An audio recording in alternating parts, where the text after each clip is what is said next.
Hello everyone, welcome back to my channel. आज का topic है ट्रिग्नोमेट्री। मैं स्टार्ट कर रहा हूँ और ट्रिग्नोमेट्री में कौन कौन सा पोर्शन मुझे कवर करना है। पहला है इंट्रोडक्शन टू ट्रिग्नोमेट्री, दूसरा है ट्रिग्नोमेट्रिक रेशियोज, तीसरा है trigonometric ratios of some specific angles, चौथा है ट्रिग्नोमेट्रिक आइडेंटिटीज़ और पांचवा है लास्ट समरी ऑफ ट्रिग्नोमेट्रिक। हम तो पहला इंट्रोडक्शन स्टार्ट करते हैं ट्रिग्नोमेट्री का। इसमें क्या होता है, जैसे आपने कुतुब मीनार देखा होगा, तो हमने एक इसका पिक्चर बनाया है। कुतुब मीनार है ये, ठीक है। और यहाँ पे एक स्टूडेंट है और इसके टॉप जो है, कुतुब मीनार का टॉप यहाँ से देख रहा है। आप देख रहे होंगे ये लाइन, डॉटेड लाइन, इसका टॉप को मैं बेस इसका ग्राउंड से मैं मतलब मिलाऊंगा और फिर इसको यहाँ पे ये वाला पॉइंट जहाँ से ये देख रहा है स्टूडेंट, इसको यहाँ से मिलाऊंगा और फिर इसको ये इंक्लाइन जो लाइन है डॉटेड, इसको मिलाऊंगा तो देखता हूँ मैं एक राइट एंगल ट्रायंगल बनता है, ये 90 डिग्री, ठीक। अब ये बहुत हाइटेड है कुतुब मीनार, ठीक। अभी क्या होता है, अब क्या स्टूडेंट कुतुब मीनार की हाइट को फाइंड आउट कर सकता है बिना इसको मतलब मेज़र किए हुए? एक टेक्निकल फार्मूला ट्रिग्नोमेट्री जो है, इसी के लिए ट्रिग्नोमेट्री का जो है यूज़ में आया हुआ है। तो क्या क्या कोई टेक्निक्स है जो इसकी हाइट को मेज़र कर सकते हैं? ये क्वेश्चन मार्क है, ये इसको हम आगे बताएंगे कैसे वो मेज़र होगा। ये प्रॉब्लम्स आई है तो इसी वजह से इसका जो है क्या नाम है, इन्वेंशन हुआ है ट्रिग्नोमेट्री का। सेकेंड है, सपोज करो ये एक रिवर है और रिवर के एक साइड में डबल स्टोरी का बिल्डिंग है और रिवर के दूसरे साइड में एक टेंपल है और टेंपल के यहाँ स्टेयर पे एक फ्लावर पॉट रखा हुआ है, ठीक। अब यहाँ पे बालकनी से एक स्टूडेंट है, इसको बालकनी से स्टूडेंट इसको फ्लावर पॉट को देख रहा है, ठीक है। अब ये मैंने इस line co dot dot line बना दिया और इसको वर्टिकली यहाँ पे ग्राउंड पे मैंने मिला दिया और इसको नदी की लाइन को एक स्ट्रेट लाइन मिला दिया। तो देख रहा हूँ कि यहाँ पे एक 90 डिग्री बन रहा है एक एंगल और ये राइट एंगल ट्रायंगल बन रहा है, ठीक है। अब हम, अगर हमें बिल्डिंग की हाइट मालूम है तो क्या हम ये रिवर की विड्थ पता कर सकते हैं? ये एक क्वेश्चन मार्क है। ये इंट्रोडक्शन में हम सारा चीज़ ये प्रॉब्लम्स में दिखा रहा हूँ क्या क्या प्रॉब्लम्स आती है। इसी का जब सेकेंड टॉपिक स्टार्ट होगा तो उसी में ये सारी चीज़ें हम पता लगाएंगे कैसे ये निकलेगा, ये हाइट कैसे निकलेगी और ये विड्थ रिवर की कैसे निकलेगी। तीसरा है कि एक बैलून है हवा में, हॉट एयर बैलून है, वो उड़ रहा है।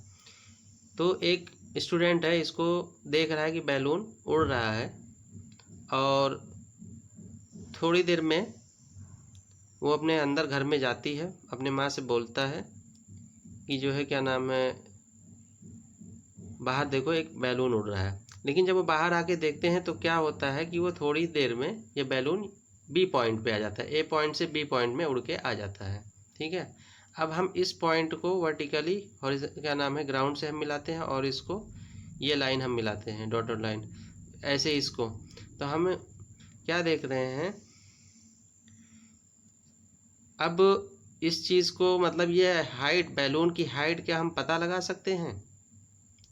Can you find the altitude of B from the ground या अर्थ? तो इसी चीज़ के लिए ये ट्रिग्नोमेट्री का कैसे होगा वो अगले नेक्स्ट टॉपिक में हम इसको बताएंगे। ट्रिग्नोमेट्री क्या होता है? इन ऑल द सिचुएशन, जो भी सिचुएशन हमने ऊपर बताए हैं, जो अभी डिस्कस किया मैंने सिचुएशंस को, द डिस्टेंसेस और heights can be found by using some mathematical techniques called trigonometry. जिसकी हाइट है और डिस्टेंस है, जो रिवर का डिस्टेंस है और हाइट है कुतुब मीनार का, उसको हम मैथमेटिकल टेक्निक से हम यूज़ करके उसको हम फाइंड आउट कर सकते हैं, उसी को ट्रिग्नोमेट्री कहते हैं। ट्रिग्नोमेट्री क्या है? Trigonometry is the study of relationship between sides and angles of A right angled triangle. ये साइड्स और राइट एंगल ट्रायंगल के एंगल्स के बीच में जो रिलेशनशिप जो है वो स्टडी उसी का स्टडी करते हैं। ठीक है। और दूसरा पॉइंट आता है अब उसी में, ये इंट्रोडक्शन का पार्ट रहा हो। अब ये दूसरा आता है ट्रिग्नोमेट्रिक रेशियोज। ये इम्पॉर्टेंट है, इसी से पता लगेगा कि कैसे हम उसको फाइंड आउट करते हैं। अब ट्रिग्नोमेट्रिक रेशियोज है, ये क्या होता है, हम एक राइट एंगल ट्रायंगल लेते हैं। एक राइट एंगल ट्रायंगल, ए पॉइंट है, ये बी पॉइंट है, ये सी पॉइंट है, और ये हाइपोटेन्यूज कहलाता है। और ये एंगल 90 डिग्री है। 90 डिग्री के सामने वाला जो लाइन होती है ये हाइपोटेन्यूज कहलाती है। और सपोज करो ये एंगल है, हम इस एंगल को एक्यूट एंगल, इसके रेफरेंस में हम आगे बात करेंगे।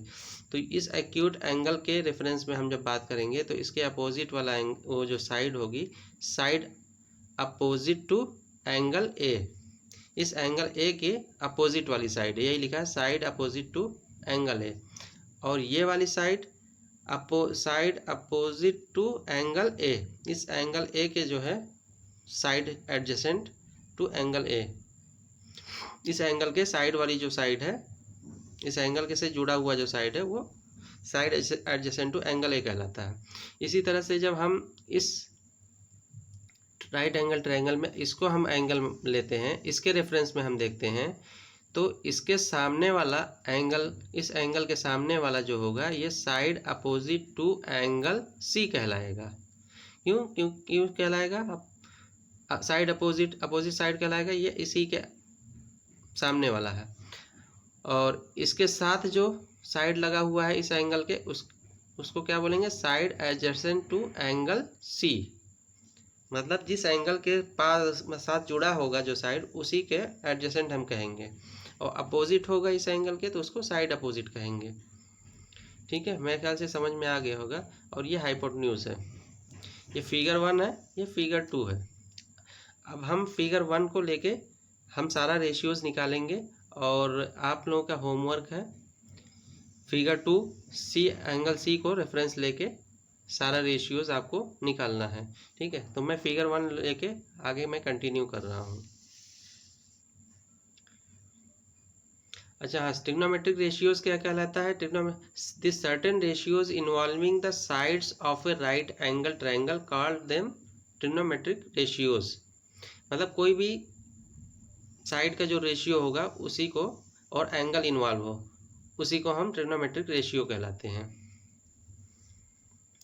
अब the trigonometric ratios of the angle A in right angle triangle A B C, figure 1, ये बी सी ये ट्रायंगल है, ठीक है, आर डिफाइंड एज फॉलोज। तो इसमें तीन रेशियोज बेसिक होते हैं, टोटल 6 रेशियोज होते हैं। 3 रेशियोज हम अगर हमें समझ में आ गया तो जस्ट इसका अपोजिट होता है, जस्ट इसका रिवर्स होता है बाकी 3 ट्रिग्नोमेट्रिक रेशियोज। तो इसमें जैसे लिखा जाता है, एक टर्मिनोलॉजी है, पहला वाला जो है sine of angle A, sine of angle A को रेफरेंस हमने लेके चला है। Sine of angle A equals to क्या होगा? Side opposite to angle A upon hypotenuse. Side opposite to angle A, ये वाली साइड मतलब B C, upon hypotenuse, hypotenuse A C. तो ये हो जाएगा equals to B C upon A C हो गया। ऐसे cosine of angle A equals to side adjacent to angle A, side adjacent to angle A, नीचे आएगा हाइपोटेन्यूज, ये हाइपोटेन्यूज। तो ये side adjacent to angle A क्या आएगा? A B upon hypotenuse A C. ठीक है, इसी तरह से टेंजेंट ऑफ एंगल ए, ये दूसरा हो गया और ये तीसरा हो गया। Side opposite to angle A, side opposite to angle A upon side adjacent to angle A. अब ये वाली साइड क्या है? B C. ये वाली साइड क्या है? A B, equal to B C upon A B.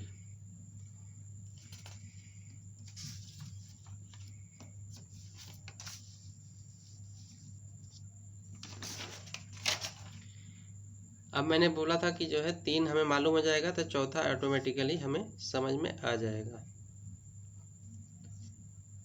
अब देखो कोसेक ऑफ एंगल ए, वो ट्रायंगल है कोसेक ऑफ एंगल ए, तो वो क्या होता है, वो साइन का रिवर्स होता है, equals to 1 sine of angle A. तो कुछ नहीं करना है, इसका रिवर्स हो जाएगा 1 साइन ऑफ एंगल ए। तो यहाँ पे हाइपोटेन्यूज वहाँ साइन ऑफ एंगल ए नीचे था, तो ये 1 है, तो इसीलिए हाइपोटेन्यूज ऊपर आ जाएगा upon side opposite to angle A equals to A C upon B C. और साइन ऑफ एंगल ए क्या था वहाँ पे, बी सी अपॉन ए सी था। ठीक है, जस्ट रिवर्स हो गया ये। ऐसे सेकेंड ऑफ एंगल ए, तो ये cosine of 1 cosine of angle A, इसका भी कोसाइन का था, side adjacent to angle A upon hypotenuse था, लेकिन अब इसमें जस्ट रिवर्स हो गया, हम एक स्टेप स्किप कर गए हैं, डायरेक्ट मैंने लिख दिया हाइपोटेन्यूज अपॉन ये होगा equals to A C upon A B, जबकि कोसाइन ऑफ एंगल ए क्या था, ए बी अपॉन ए सी था, उसी का रिवर्स है। ऐसे cotangent of angle A equals to 1 tangent of angle A. अब ये भी टेंजेंट ऑफ एंगल ए क्या था, side opposite to angle A upon side adjacent to angle A, लेकिन यहाँ पे ये रिवर्स हो गया है, 1 है, तो इसीलिए हमने डायरेक्ट लिख दिया है equals to A B upon B C. अब टेंजेंट ऑफ एंगल ए क्या था, पहले मैंने बताया A B upon B C upon A B था, अब cotangent of A just reverse हो गया, A B upon B C हो गया। ठीक है, अब साइन ऑफ एंगल ए को हम मतलब इस तरह से लिख सकते हैं, साइन ए, इतना सब लिखने की ज़रूरत नहीं है डिटेल्स में, तो इसको हम शॉर्ट फॉर्म में साइन ए लिख सकते हैं। ऐसे को साइन ऑफ एंगल ए को कॉस ए लिख सकते हैं। ठीक है, tangent of A angle A वैसे टेन ए हो जाएगा, cotangent of angle A cot A short form हो जाएगा। ऐसे कोसेकेंट कोसेक ए हो जाएगा, सेकेंड का एंगल ए सेक ए हो जाएगा। ये सब आगे हम क्वेश्चन वगैरह में एग्जाम्पल वगैरह में डायरेक्ट यही लिखा है, देख देंगे। अब हमने क्या ऑब्जर्व किया कि tan A equals to B C upon A B है। ठीक है, यहाँ से एक फार्मूला जनरेट होता है, इसीलिए हम इसको लिख रहे हैं, क्योंकि ये एग्जाम्पल में इसका अप्लीकेशन बहुत आएगा। तो जैसे B C upon A B है, बी सी अपॉन इसको ए सी कर दिया, ए सी से बी सी में डिवाइड कर दिया, और यहाँ पे नीचे वाले को भी ए सी से डिवाइड कर दिया, ए सी कट जाएगा, बराबर B C upon A B ही रहेगा। ठीक है, लेकिन क्या हम इसकी जगह पे क्या लिख सकते हैं, साइन ए, क्योंकि sine A equals to B C upon A C है। आप फिगर में देखेंगे वहाँ से यही चीज़ है, इसकी जगह पे ये लिख सकते हैं, और ऐसे ए बी अपॉन ए सी की जगह पे कॉस ए लिख सकते हैं, यानी कि tan A equals to sine A upon cos A भी लिख सकते हैं। मतलब टेन ए को हमें कन्वर्ट अगर करना है साइन कॉस में, तो ये फॉर्मूला है, tan A equals to sine A upon cos A. इसी तरह से कॉट ए क्या होता है, 1/10 ए, यहाँ पे है cotangent of angle A, details में है, तो हमने शॉर्ट फॉर्म में कॉट ए इक्वल्स टू 1/10 ए, 1/10 ए। अब 10 ए के मालूम है साइन ए अपॉन कॉस ए, तो ये 1/10 है, तो ये जस्ट इसका रिवर्स हो जाएगा, तो ये कॉस ए अपॉन साइन ए हो जाएगा। तो ये फॉर्मूला है, ये सब हमें याद रखना है, यही सब आगे एग्जाम्पल में काम आएगा। हम एग्जाम्पल से और डिटेल्स में बताएंगे, तब आपको बहुत अच्छे से समझ में आएगा। ये बेसिक सारे कंसेप्ट्स हैं, ये क्लियर हो जाएंगे तो आपको ट्रिग्नोमेट्री में कोई प्रॉब्लम नहीं आएगी। और आप लोगों से रिक्वेस्ट करना चाहता हूँ कि अगर आप लोगों ने मेरा चैनल सब्सक्राइब नहीं किया है तो सब्सक्राइब कर लें, और कुछ भी दिक्कत हो, कोई भी प्रॉब्लम हो, तो आप मुझे कमेंट करें, और ज़्यादा से ज़्यादा लाइक करें, शेयर करें मेरी वीडियो को। इसी तरह से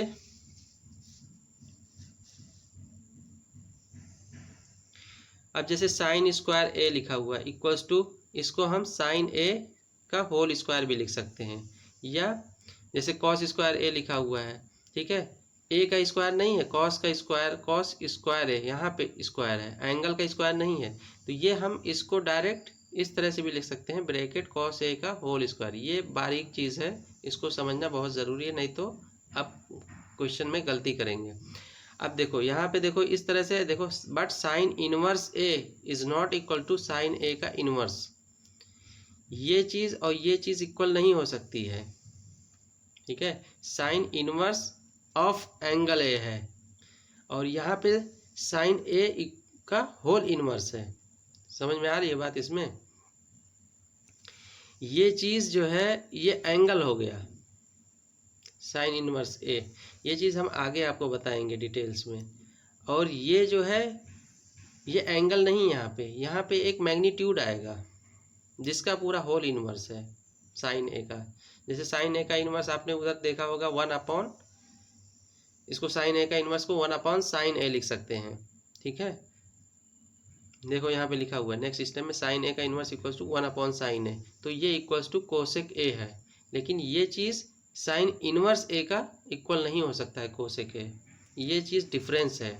इसीलिए स्क्वायर जब होगा तो वहाँ पे आपका होल स्क्वायर भी बराबर ही होगा, लेकिन जब इनवर्स की बात आएगी तो ये इक्वल नहीं होगा। साइन इनवर्स से is not equal to sine A का होल इनवर्स। ये चीज़ इस तरह से लिखा जा सकता है, बट ये चीज़ इस तरह नहीं लिखा जा सकता है, ये नॉट इक्वल टू है।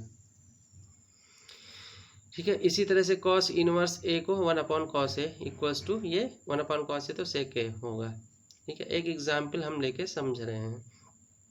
जैसे ये if in a right angle triangle A B C में साइन ए इक्वल्स टू 1/3 है। ये हमने ए बी सी एक ट्रायंगल लिया है, साइन ए इसको एंगल ए माना है, इसको लिखा है 1/3, साइन ए इक्वल्स टू 1/3। तो ये रेशियो दिया है 1:3 के फॉर्म में रेशियो है। तो ये रेशियो का हम जब हटाएंगे तो कोई ना कोई वेरिएबल से मल्टीप्लाई कर देंगे, इसीलिए ये वैल्यू बी सी साइन ए क्या होता है, ये अल्टीट्यूड अपॉन हाइपोटेन्यूज होता है। तो ये वाली बी सी इक्वल्स टू ये साइन ए इक्वल्स टू यहाँ पे फॉर्मूला लिखेंगे बी सी अपॉन ए सी, ये लिख दिया हमने, इक्वल्स टू 1/3 दिया हुआ है। अब बी सी की वैल्यू यहाँ पे क्या होगी, ये रेशियो हम हटाएंगे, बी सी इक्वल्स टू हम कोई भी वेरिएबल से मल्टीप्लाई कर देंगे, तो बी सी इक्वल्स टू के होगा, ए सी इक्वल्स टू 3 के होगा। और जब हम इसको बी सी अपॉन ए सी करेंगे तो के कट जाएगा, 1:3 ऑटोमेटिकली वही चीज़ आ जाएगा। ठीक है, ये आप पिछली क्लासेस में पढ़े होंगे रेशियो कैसे हटाया जाता है। अब यहाँ पे देखो यूजिंग पाइथागोरस थ्योरम, देखो इसीलिए मैंने पाइथागोरस थ्योरम का वीडियो पहले ही बना दिया था ताकि ये आपको आसानी से समझ में आ सके। अब यूजिंग पाइथागोरस थ्योरम, अब इस राइट एंगल ट्रायंगल में, यहाँ पे राइट एंगल ट्रायंगल है तो हम इसमें अप्लाई कर सकते हैं। अब A C square equals to A B square plus B C square, हम पाइथागोरस थ्योरम क्यों अप्लाई कर रहे हैं, ये जो है डायमेंशन इसका हमें नहीं मालूम है, ये रेशियो नहीं मालूम है कितना है ए बी, तो इसी को पता लगाने के लिए हम पाइथागोरस थ्योरम अप्लाई करते हैं। क्योंकि पाइथागोरस में थ्योरम में ट्रायंगल है, राइट एंगल ट्रायंगल, 3 साइड है, 2 साइड मालूम है, 2 रेशियो मालूम है, तो तीसरा ऑटोमेटिकली हम पाइथागोरस थ्योरम यूज़ करके हम पता लगा सकते हैं। अब ये हमने लिख दिया हाइपोटेन्यूज का square altitude square plus base का स्क्वायर। अब इसमें ए बी का हमें निकालना है, A C square equals to A B square plus B C square. अब हमें यहाँ पे ए बी स्क्वायर नहीं मालूम है तो ए बी स्क्वायर को एक साइड रख कर लिया और बाकी को दूसरे साइड कर लिया हमने, right hand side, A C square minus B C square. अब A B equals to square root of हो जाएगा इसका A C square minus B C square equals to, अब इसकी वैल्यू पुट कर देंगे तो ए सी की जगह पे 3k का whole square minus B C की जगह पे k का whole square equals to square root of, इसको हम ब्रेक करेंगे स्क्वायर, तो 9k square minus k square, 9k में से 1k माइनस हो जाएगा 8k स्क्वायर हो जाएगा, 8k स्क्वायर तो k का स्क्वायर रूट, तो k बाहर निकल आएगा, k का स्क्वायर रूट k आ जाएगा k स्क्वायर का, और 8 का square root 2 square root upon 2 हो जाएगा। स्क्वायर रूट ये जो भी है पिछली क्लास का वीडियो मैंने नहीं बनाया है, ये मैं इंशाल्लाह जो है बनाऊंगा मैं इसको भी। अब इसमें हमें जैसे रेशियो क्या नाम है, ट्रिग्नोमेट्रिक रेशियोज है, कॉस है, साइन है हमें मालूम है, बाकी ट्रिग्नोमेट्रिक रेशियोज हम पता लगा सकते हैं। अब कॉस ए इक्वल्स टू ये वाला एंगल, इसके रेफरेंस में कॉस ए क्या होगा, ये बेस अपॉन हाइपोटेन्यूज, बेस क्या है ए बी अपॉन ए सी। अब ए बी हमने निकाल लिया 2 स्क्वायर रूट 2 इंटू के अपॉन हाइपोटेन्यूज 3k, तो k कट जाएगा। अब cos A equals to 2 square root 2 upon 3, ये वैल्यू आ जाएगी। अब आप इसी तरह से बाकी के ट्रिग्नोमेट्रिक रेशियोज आप निकाल सकते हैं, सेक ए निकाल सकते हैं, कोसेक ए निकाल सकते हैं, टैन ए निकाल सकते हैं, कॉट ए निकाल सकते हैं। अब जैसे एक टैन ए निकाल लेंगे, ठीक है, उसके बाद तो कोसेक का जो है जस्ट साइन ए का रिवर्स हो जाएगा, 3 हो जाएगा, 3/1 हो जाएगा। ऐसे कॉस है तो इसका सेक ए कितना हो जाएगा, जस्ट इसका रिवर्स हो जाएगा 3/2 स्क्वायर रूट 2, और टैन ए का निकालना पड़ेगा, ये अल्टीट्यूड अपॉन बेस के अपॉन ये बेस जो इतना निकला है 2 स्क्वायर रूट 2 के कट जाएगा, आपका निकल जाएगा 1/2 स्क्वायर रूट 2। ऐसे कॉट ए आ जाएगा 2√2, जस्ट tan का रिवर्स हो जाएगा। मेरे ख्याल से आप लोगों को सारा कंसेप्ट समझ में आ गया होगा। अगर नहीं समझ में आया तो आप मुझे कमेंट करें और वीडियो को ज़्यादा से ज़्यादा शेयर करें और मेरे चैनल को सब्सक्राइब करें। Thank you so much.